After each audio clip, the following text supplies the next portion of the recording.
Alors, quel est, selon moi, l'ennemi qui m'a fait le plus fait flipper au point de me faire avoir une crise d'angoisse?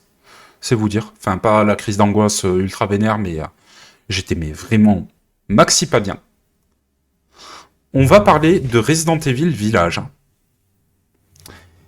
Et si on parle de ça, je pense que vous voyez déjà où est-ce que je veux en venir. On va parler de la deuxième séquence, de la deuxième partie du jeu. On peut dire que le jeu est divisé en 4 ou 5 parties, grosso modo. Et dans la deuxième partie du jeu, Ethan, le protagoniste, va dans un endroit du village qui s'appelle le manoir Beneviento.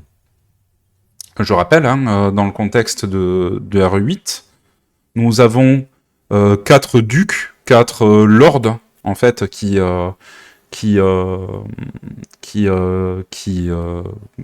dirigent cette région d'une main de fer, qui sont donc du coup, qui ont donc leur propre environnement, leurs propres ennemis, leurs propres mécaniques, etc., qui ont chacun leur propre symbolique. Et donc du coup, là, on a le deuxième lord qui est Donna Beneviento, où est-ce qu'on arrive dans son manoir.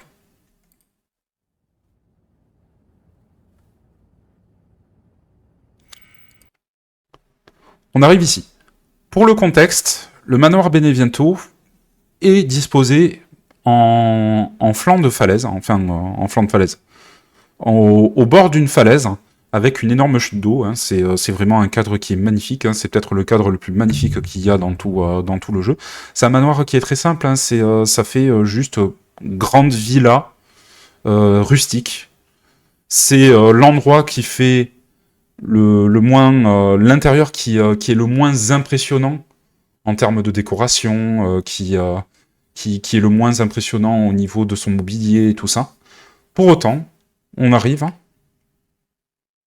Avant d'arriver à cet endroit-là, on doit passer par un ascenseur, et pour pouvoir accéder à cet ascenseur, on dépose notre photo de famille. Ethan se trimballe depuis le début de l'aventure avec une photo de lui, sa femme et sa fille.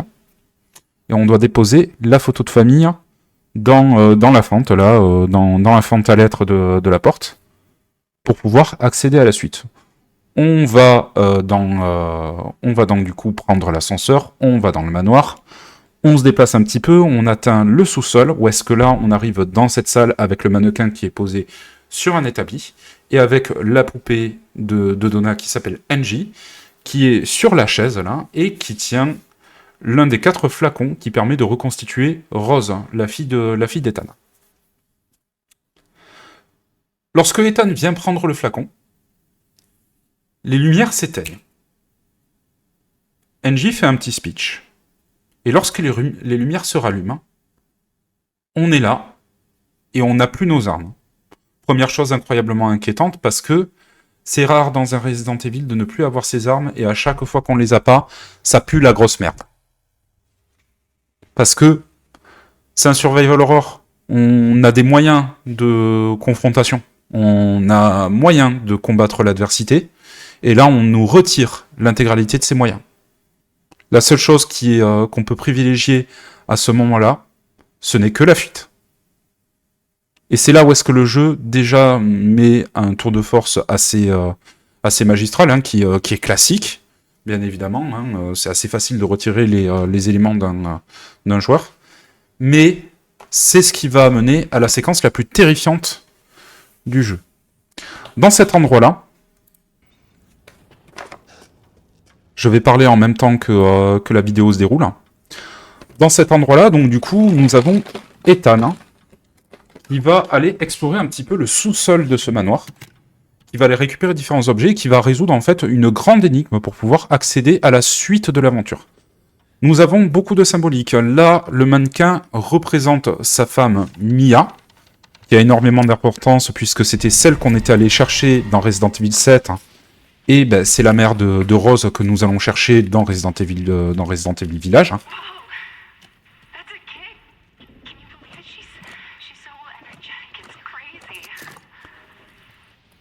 Nous avons une radio dans cette salle qui, au fur et à mesure de la progression dans cette enquête, dans cette énigme, va s'allumer avec la voix de Mia, qui exprime en fait, qui remémore des moments précis de leur vie. Là, c'est quand Mia était enceinte et quand il y avait Rose, donc du coup, qui commençait à s'animer un petit peu dans son ventre. On récupère une alliance qui est couverte de sang. On vient la laver. Donc il y a tout qui va tourner autour du couple, de la venue de leur enfant. Et tout ça. On poursuit, on est dans un environnement qui est familier, mais qui est quand même très étrange. On est vraiment dans un environnement de l'étrangeté. Là, c'est la date de leur date de mariage. Donc du coup, qui date de 2011, apparemment. C'est une séquence un petit peu escape game, où est-ce que on résout des codes et tout ça. On a ce couloir qui va vous faire penser aux amateurs de Pity, parce que c'est énormément inspiré de ça en réalité. Ce couloir, c'est le couloir de l'angoisse. C'est un couloir avec un tournant, donc on peut pas voir ce qu'il y a au-delà, qui va donner lieu à d'autres pièces. C'est là où est-ce qu'on va avoir la confrontation, le climax de cet acte aussi. Et cet endroit confiné très pitiesque, enfin c'est Pity dans Resident Evil, va continuer à faire augmenter cette tension, ce sentiment de malaise, alors que c'est clairement l'endroit qui ressemble le plus à une maison. Et encore une fois, on est de retour sur cette familiarité étrange. Les pantins de ces morts, d'ailleurs, ça m'a fait penser au film Dolls qui a été parodié par les Inconnus. Et quand j'ai vu ce film, j'étais dans une ancienne grande école, quasi abandonnée. J'avais 9 ans, j'en ai 28, et j'ai toujours du mal à bien me sentir quand il y a une poupée dans la pièce. Et les poupées, comme Horror 404 l'a expliqué avec les zombies, avec les fantômes et tout ça, c'est des choses qui ont des apparences humaines, qui ont une familiarité, mais qui, par leur comportement et par leur manque d'expression, fait qu'on se sent malaisé face à ça, et on a peur.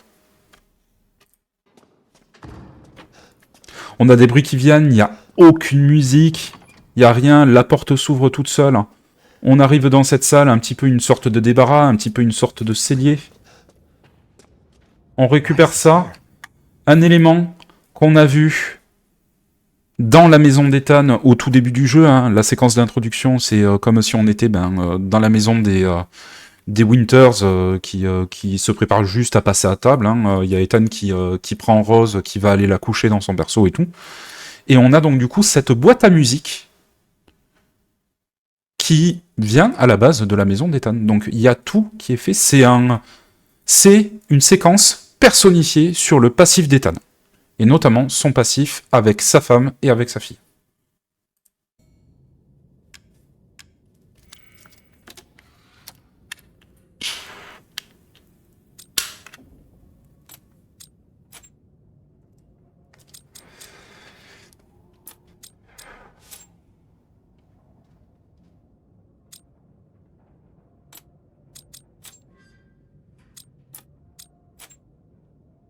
On reconstruit un petit peu le puzzle, que les rayures soient bien alignées, tout ça.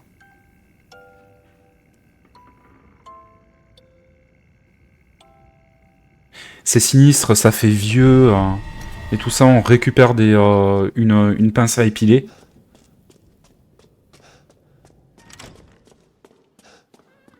On continue de marcher, on revient là. On passe ici, le tableau ici, représentant une femme enceinte, se décroche.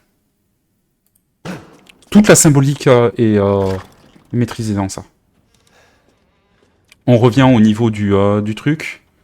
On a une photo représentant Mia morte, et cette photo, c'est quand elle s'est faite buter. Alors, c'est pas Mia, c'est Miranda. Désolé, je spoil beaucoup dans cette séquence. Mais quand Miranda/Mia s'est faite abattre dans la maison des Winters au tout début du jeu, donc tout ceci, c'est des éléments, c'est des souvenirs d'Ethan. Toute cette séquence. On récupère une pellicule. Un film.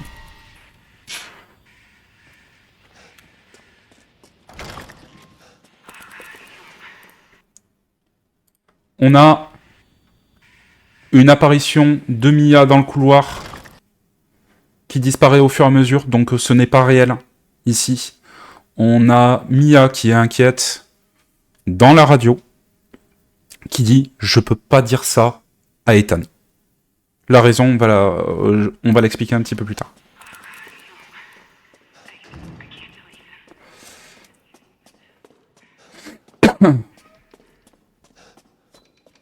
Je peux pas dire ça à Ethan. Donc il y a un problème. Et il y a un problème avec leur fille. On arrive ici, on va reconstituer des éléments des éléments de vie du couple, le mariage, la naissance de Rose, la tante, la première histoire qu'il a lue, des cadeaux qui leur ont été offerts, etc., etc.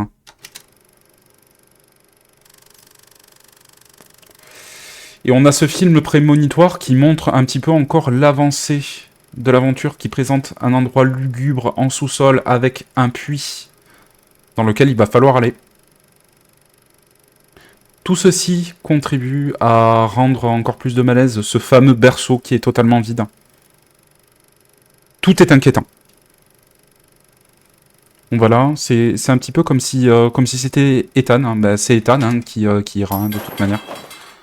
Le Véleda tombe. La bibliothèque s'ouvre.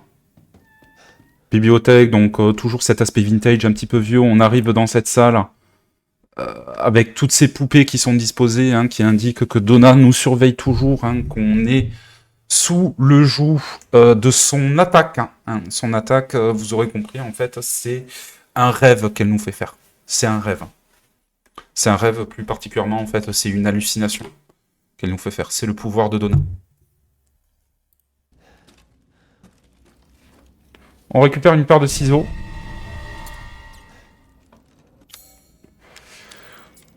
On coupe les bandages. On arrive ici, dans la deuxième partie du niveau. Le téléphone sonne. Alors, on peut répondre. À ce moment-là, lorsqu'on répond au téléphone, on entend la voix apeurée et paniquée de Mia qui halète, mais qui n'exprime rien. Et Ethan qui est complètement perdu. On débloque une porte. On revient dans la salle où est-ce qu'on a lavé l'anneau. On revient ensuite dans la salle. On voit l'apparition de Mia, je crois. L'apparition de Mia derrière la vitre. Donc il y a... Pareil, ça continue, tu sens, ça pue, la grosse de mer. C'est pas possible.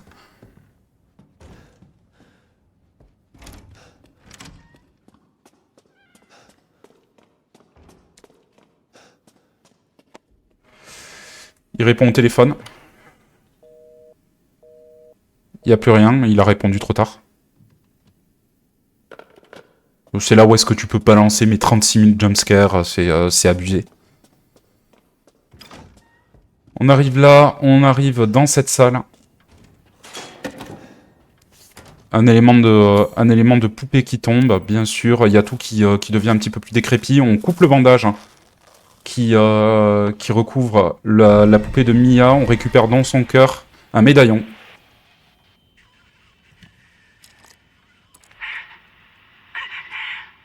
Mia pleure.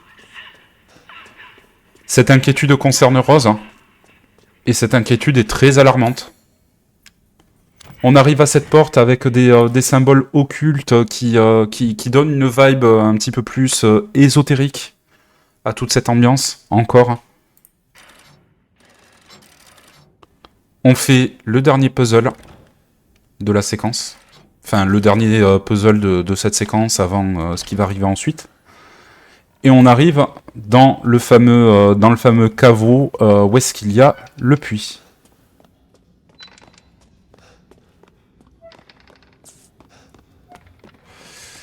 On descend, rien ne se passe pour le moment. On descend dans le puits. Hein.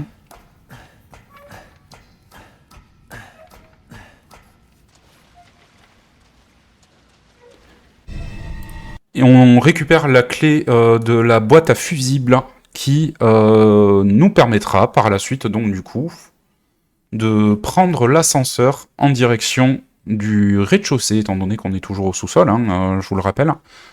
Parce que, oui, hein, le principe, en gros, de toute cette énigme, c'est de récupérer des éléments pour pouvoir faire fonctionner l'ascenseur et pour pouvoir se barrer d'ici. Et vivement qu'on se barre d'ici, parce que là, c'est inquiétant, on a des pièces de mannequins qui sont au fond, qui sont au fond de ce puits, hein, au fond du trou, comme on dit, hein, au fond du gouffre. Donc, vraiment, on a tout cet aspect, tout ce principe de déclin d'une situation qui tourne de plus en plus au vinaigre. Autant vis-à-vis du jeu en lui-même, hein, de tout ce qui est présenté, hein, absolument, on arrive de plus en plus dans une situation où est-ce que tu sens que ça va mal se passer, et figurativement aussi vis-à-vis du passif avec Ethan et Mia et leur fille, notamment Rose, qui a quelque chose. Rose qui a quelque chose et qui suscite de l'inquiétude chez sa mère, une inquiétude tellement grande qu'elle ne peut pas le dire à son mari. On récupère ça, on remonte. Un vacarme. Des bruits de bébés qui pleurent. On a le landau là qui est brisé, qui est renversé. Donc on continue dans toute cette symbolique. Manifestement, tout ceci concerne Rose et il y a quelque chose de très grave vis-à-vis de Rose. On remonte, la boule au ventre. On retraverse cette porte. Et là, c'est plongé dans le noir, mais pas exactement. On arrive ici, et là, c'est peut-être la séquence avant le climax, en elle-même, est ultra impressionnante. Ce truc d'être plongé dans le noir avec juste cette lumière rouge. Donc, le changement d'ambiance direct pour venir sur une ambiance totalement malfaisante, qui fait grimper ton anxiété, ta tension. On s'approche, et là, au sol, hein, la chose que vous voyez pas, on active la radio. Enfin, on active la radio, et les dernières paroles que Mia va prononcer par cette radio, c'est « ça va aller, ça va aller ». Elle essaye de se rassurer, mais elle continue à paniquer quand même. Et au sol, ce qu'on voit, en fait... Ce qu'on voit... Hop, on arrive là. Ce qu'on voit ici, des traces de sang, quelque chose de long qui se poursuit dans tout le couloir, c'est un cordon ombilical. Donc ça y est, c'est la naissance du divin enfant. Vous allez voir que le divin enfant, c'est pas bof, hein.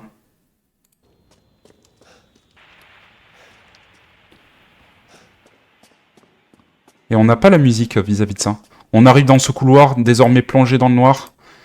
Face à l'inconnu, la visibilité est mauvaise. On avance. Et on a ça.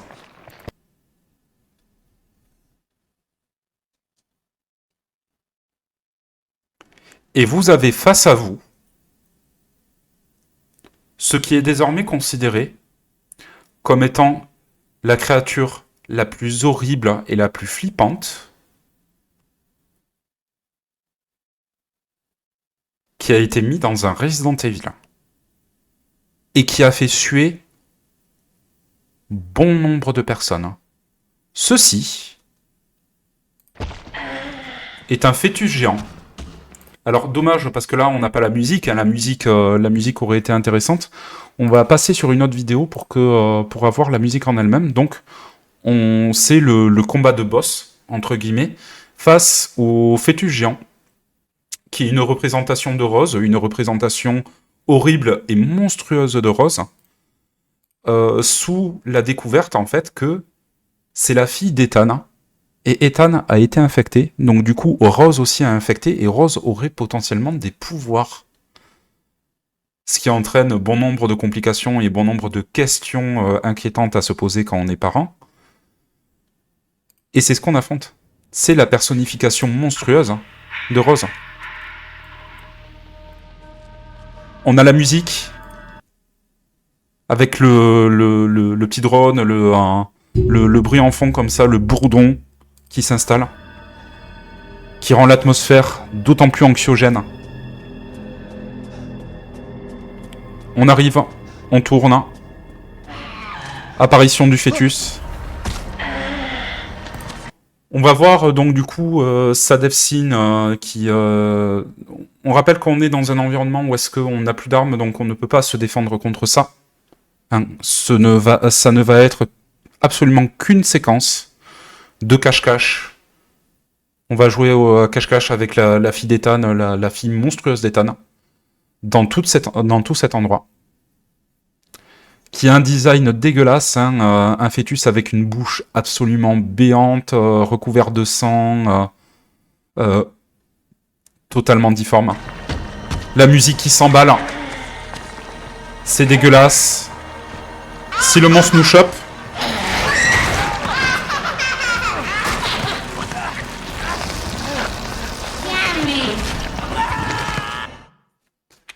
et c'est une mort troublante.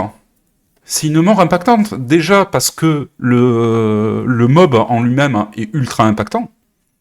Et ensuite parce que, malgré sa monstruosité, et c'est ce qui renforce d'autant plus dans ce cadre-là, l'étrangeté, l'inconnu étrange de toute la séquence et de tout le monstre, c'est qu'il se comporte comme un bébé.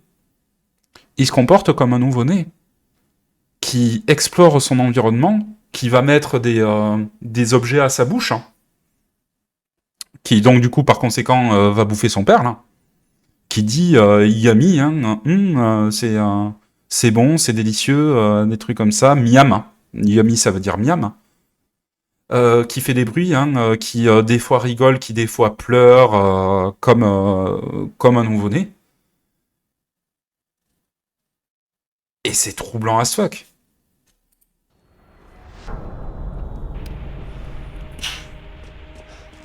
Cette séquence est ultra impressionnante. Tout est magnifiquement bien orchestré pour avoir une séquence d'horreur brute. Tu le vois, c'est l'heure de partir. Allez, on retourne en arrière. On retourne en arrière, Ethan. Bon, vous courez plus vite que lui, mais...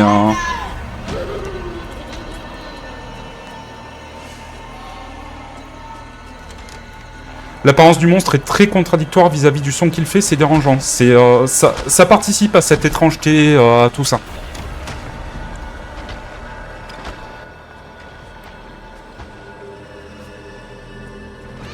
La musique est incroyable aussi. On doit récupérer ça. Enfin non, on peut pas récupérer ça. On doit... Cette séquence, c'est...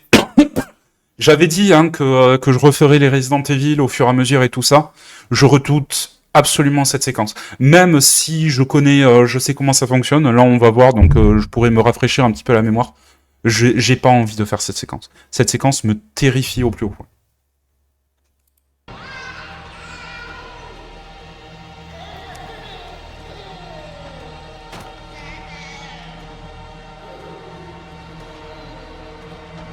Là, le bruit qu'il fait, là on récupère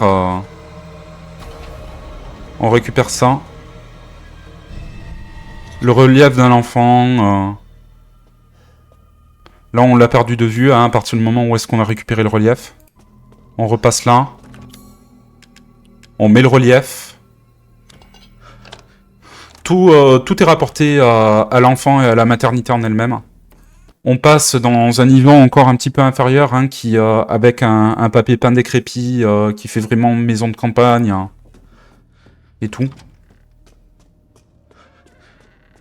On contourne vraiment l'aspect d'une maison lambda, vraiment classique.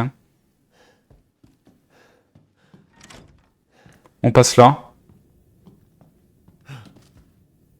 On peut se cacher sous le lit, donc vous savez très bien ce qui va se passer ensuite. Allez, Ethan, sort de là. On récupère le fusible qui nous permettra de nous barrer. On peut ouvrir l'armoire pour s'y cacher dedans et tout ça. Et on va revenir sur nos pas. On entend des bruits inquiétants. C'est replongé dans le noir. Le temps qu'on revienne, c'est de nouveau replongé dans le noir. Visibilité mauvaise et tout. On revient là. Coucou. On revient en arrière.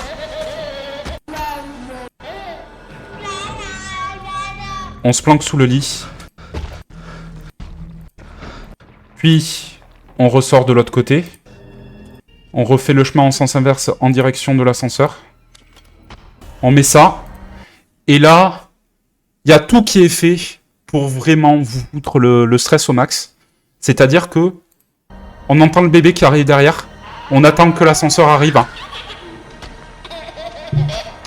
Le bébé arrive. L'ascenseur arrive en même temps. C'est stressant as fuck. On rentre. On ferme la porte. Et la porte se referme sur ça.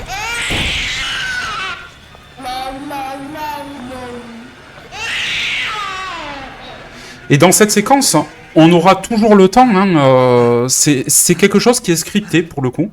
C'est l'ascenseur s'ouvrira toujours à temps et vous rentrerez toujours à temps dedans pour pouvoir appuyer sur le bouton et refermer la porte. Toujours.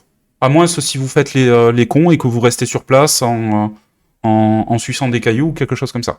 Mais ça sera toujours là. Mais le simple fait de faire languir la montée de l'ascenseur et d'entendre le monstre qui arrive derrière et qui se rapproche très dangereusement, ça fout le stress à tout le monde. Un des meilleurs exemples probablement d'un des monstres de jeux d'horreur les plus efficaces au niveau de la peur qu'il peut nous susciter.